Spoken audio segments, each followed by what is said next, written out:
Hello दोस्तों, stock market IQ channel में आप सभी का बहुत बहुत स्वागत है। दोस्तों, आज के इस वीडियो में हम एक इंटरव्यू को कवर करने जा रहे हैं जो कि है रामदेव अग्रवाल जी का। जो लोग नहीं जानते हैं, अग्रवाल जी मोतीलाल ओसवाल जो फाइनेंशियल सर्विसेज प्रोवाइड करने वाली कंपनी है, जो कि म्यूचुअल फंड से रिलेटेड और ब्रोकिंग से रिलेटेड सर्विसेज देते हुए देखने को मिलता है हम लोग को मार्केट में, जो बीएसई और एनएसई में भी हम लोगों को लिस्टेड है। आप चाहे तो चेक कर सकते हैं। तो उसका जो डायरेक्टर और को फाउंडर है अग्रवाल जी, उनका एक इंटरव्यू पब्लिश हुआ है जिस पे उन्होंने इंडिया का जो इकोनॉमी है उसके बारे में कुछ अपना ओपिनियन दिया है, और साथ ही साथ जो मार्केट का फ्यूचर है अगले 10-15 सालों तक उसका क्या हाल रहने वाला है उसके बारे में भी उन्होंने ओपिनियन दिया है, और साथ ही साथ कौन से सेक्टर में वो ज़्यादा फोकस रखने वाले हैं अभी, तो उसके बारे में भी उन्होंने अपना ओपिनियन दिया है। तो वीडियो को स्टार्ट कर लेते हैं और आर्टिकल को देख लेते हैं। तो अभी आ गए हम मेन आर्टिकल के ऊपर, जैसे कि market veteran Ramdev Agrawal see Sensex at 2 lakh in next 10 years. मतलब अगले 10 साल में सेंसेक्स हम लोग को 2 लाख का लेवल भी टच करते हुए हम लोग को देखने को मिल सकता है। ये रामदेव अग्रवाल जी है। तो अभी का जो सेंसेक्स है वो 52,000 के लेवल पे हम लोग को देखने को मिल रहा है, जो कि अगर अग्रवाल जी के कैलकुलेशन के हिसाब से देखा जाए तो अगले 10 साल में ये 4 गुना तक बढ़ सकता है। तो और भी बातें उन्होंने कही है, जैसे अगर 10 साल तक आप देखेंगे तो मार्केट 4 गुना तक भी जाते हुए हम लोग को देखने को मिल सकता है। और उनका ये भी कहना है कि फ़िलहाल आप इंडिया के अगेंस्ट में जाके दाव नहीं खेल सकते, क्योंकि इंडिया एक इमर्जिंग इकनॉमी है, जिसका जो इकनॉमी है वो हम लोग को फ्यूचर में भी आगे बढ़ते हुए ही देखने को मिल सकता है। और अग्रवाल जी का ये भी कहना है, अगर 2 लाख का लेवल टच करना है तो जो फ़िलहाल कंपनी का जो प्रॉफिट है वो भी हम लोगों का जो फ़िलहाल का जो जीडीपी है उससे थोड़ा ज़्यादा देखना चाहिए, तभी जाके इस लेवल को हम टच कर सकते हैं। ये उनका डिस्क्लेमर है, क्योंकि फ़िलहाल अगर देखा जाए तो हम लोगों की जो जीडीपी है, जो नॉमिनल जीडीपी है, आप लोगों को पता है जीडीपी कई सारे टाइप के होते हैं, जैसे कि पर कैपिटा हो गया, एक रियल जीडीपी हो गया, एक नॉमिनल हो गया। तो अभी जो आप लोग न्यूज़ में देखते हैं, जैसे कि आज ही एक जो डेटा आया जिस पे Q4 का 2020 का जो जीडीपी ग्रोथ आया वो हम लोग को तकरीबन 1.6 के आसपास देखने को मिल रहा है। तो ये जो है ये हम लोग का रियल जीडीपी है। और भी आप लोगों ने जो फाइनेंशियल ईयर 2020-21 का देखा, जो कि हम लोग को 7% मतलब माइनस पे देखने को मिल रहा है। तो ये हम लोग का जो डेटा है ये रियल जीडीपी के बारे में डेटा है।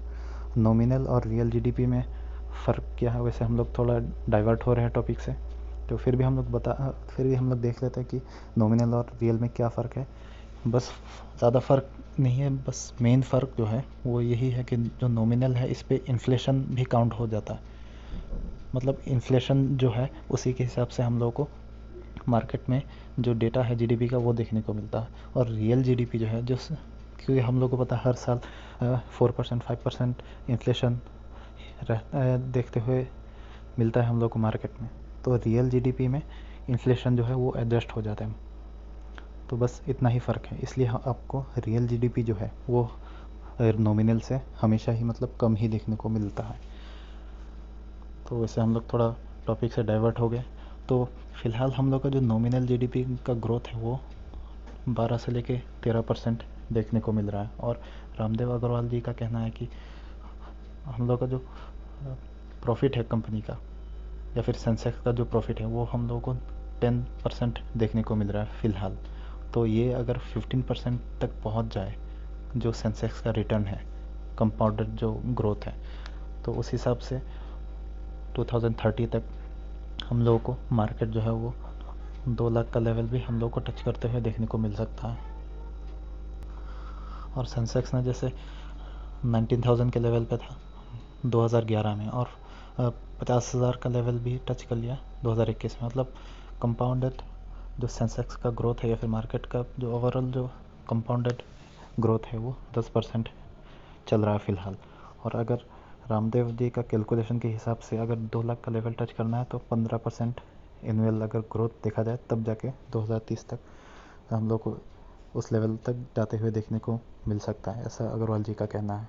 और ये भी उन्होंने कहा जैसे पिछले 10 साल में मार्केट ने डिमोनेटाइजेशन का जो इतना बड़ा रिस्ट्रक्चरिंग हुआ, नोटबंदी, जैसे IL&FS क्राइसिस हुआ और जो रिसेंटली जो कोविड का जो क्राइसिस हुआ उस पर तो मार्केट तकरीबन 40 to 45% डाउन जाते हुए देखने को मिला। लेकिन इतना कुछ होने के बावजूद भी मार्केट ने बाउंस बैक किया और फिर भी हम लोग को मार्केट ने रिकॉर्ड हाई टच करते हुए हम लोग को देखने को मिल रहा है। तो जो मार्केट है वो कभी आपको मतलब डिक्रीजिंग ऑर्डर में नहीं देखने को मिला लॉन्ग टर्म में। वो हम लोगों का जो मार्केट है इसी वजह से इमर्जिंग कहा जाता है, क्योंकि इसका जो ग्रोथ है वो हम लोग को फ्यूचर में भी ऐसी तेज़ी ही देखने को मिल सकता है। और इंडिया का जो इकोनॉमी है वो 1.7 ट्रिलियन था 2010 में और 2020 में 2.6 ट्रिलियन हो गया।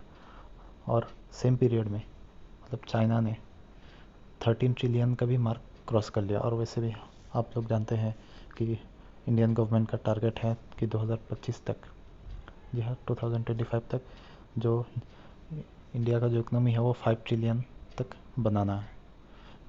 वो कितना हो पाता है वो तो बात की बात है, लेकिन अग्रवाल जी का ये कहना है कि जो हम लोग का 5 ट्रिलियन वाला मार्क है जो इकोनॉमी है वो 2029 तक क्रॉस करते हुए हम लोग को देखने को मिल सकता है। तो वैसे उनका जो व्यू है वो गवर्नमेंट के व्यू के ऑपोजिट देखने को मिल रहा है। वैसे भी ये थोड़ा कंजर्वेटिव टाइप का वो बता रहे हैं और गवर्नमेंट तो थोड़ा मतलब बुलिश होके ही इकोनॉमी हम लोग को देखने को मिल रहा है। और जैसे कि अग्रवाल जी के साथ साथ और भी जो राकेश झुनझुनवाला है उन्होंने भी कहा है कि मार्केट में बहुत ज़्यादा स्कोप है, लेकिन इन प्रॉब्लम यही है कि जो हम लोग इंडियंस हैं वही इंडिया पे भरोसा नहीं कर रहे हैं। तो ये अगर जो राकेश झुनझुनवाला जी है उनका कहना है। और जो कोविड की वजह से मार्केट में अनसर्टेनिटी हो गया है वो भी हम लोग को फ़िलहाल कम होते हुए देखने को मिल रहा है। और जो फिस्कल या मॉनेटरी पॉलिसी लिया है बहुत सारे गवर्नमेंट ने, चाहे इंडिया की गवर्नमेंट मतलब बैंक हो या फिर गवर्नमेंट हो या फिर US की गवर्नमेंट हो, तो वो भी बहुत इंकरेजिंग है, ये अग्रवाल जी का कहना है। और साथ ही साथ फ़िलहाल हम लोग को जो वैक्सीनेशन है वो भी हम लोग को तेज़ी देखने को मिल रहा है।